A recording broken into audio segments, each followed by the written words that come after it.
Hey guys, what's going on? It's Andrew from AR Media, and tonight's video I want to review Avengers Endgame on 4K UHD Blu-ray. Now this was definitely my most anticipated title of the month, so let's get straight into the movie.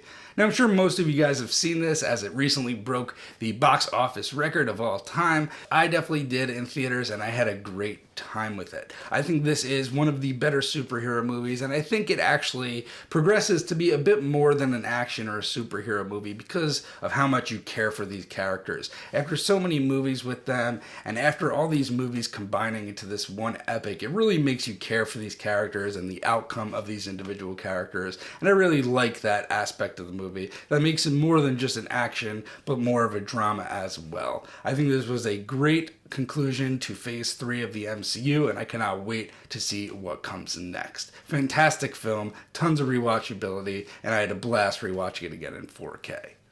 So now let's get to the video quality on this one. So this was shot in 6.5K, but has a 2K digital intermediate. But what I will say is this is a nice increase over the Blu-ray when it comes to details, textural details, depth. This is all around a pretty awesome transfer. Now the Blu-ray itself is pretty great to start with, but what we get is some increase on the textural detail, specifically on landscapes and on the costumes. We get some fine detail on the close-ups. Whenever there's a close-up, you can see all the hairs on faces, on Rocket Raccoon, all the details. There is just a ton of detail. Another increase over the Blu-ray is sharpness. This definitely has that 4K sharpness that a lot of us are looking for, with no grain at all from the digital image. Now sadly, we do not get the IMAX aspect ratio with this. We do get the black bars with a 2:3:9 aspect ratio. I do wish that was the one thing where this transfer really falls flat for me, is I do wish we got the IMAX scenes, but it's not something I was expecting considering we didn't get them in Infinity War either.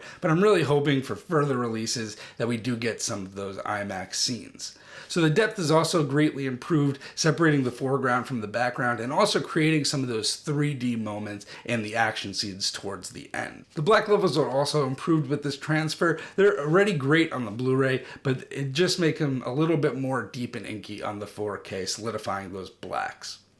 Now let's get to the HDR on this. So sadly this just does not have Dolby Vision, it just has HDR10, but the HDR really does flex its muscles at times here. Any scene involving Captain Marvel really flexes its HDR muscles and boosts off your screen. You are going to see some great color highlights and some great overall action scenes in this one when it comes to HDR usage. Especially in that final battle when it's nighttime and all the colorful explosions upon the night sky and upon the shadows. It really lends itself to great shadow detail exposure and really great spectral highlights. That last act, I really gotta say, is a standout when it comes to HDR performance and, like we're gonna get to, audio performance. So let's go straight into the audio. So this has a Dolby Atmos mix, and I'm actually really excited to say that this does not have Atmos. This was a very good dynamic mix where the surrounds were used immensely and the overheads were actually utilized very well. And there's actually a lot of overhead action in this movie. Specifically, like I wanted to bring up the third act of this movie.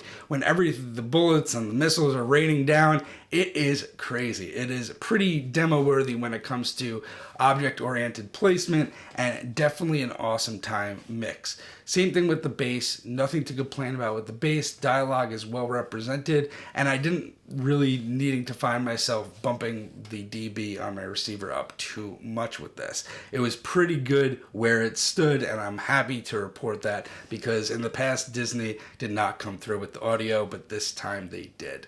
So anyway guys, this is a definite pickup. I think the transfer was amazing on this one. I think it was great detail, great textural detail. Really the only next step is a 4K DI when it comes to visuals. I think the Dolby Atmos was definitely a step up from previous title releases, and I'm very happy for that considering this is Endgame. And definitely guys, altogether a great package for the whole family. So anyway guys, I'm going to leave a link in the description. Using that link gives me a small kickback to review more 4Ks for you. So anyway guys, have a good night, and I'll see you in the next one.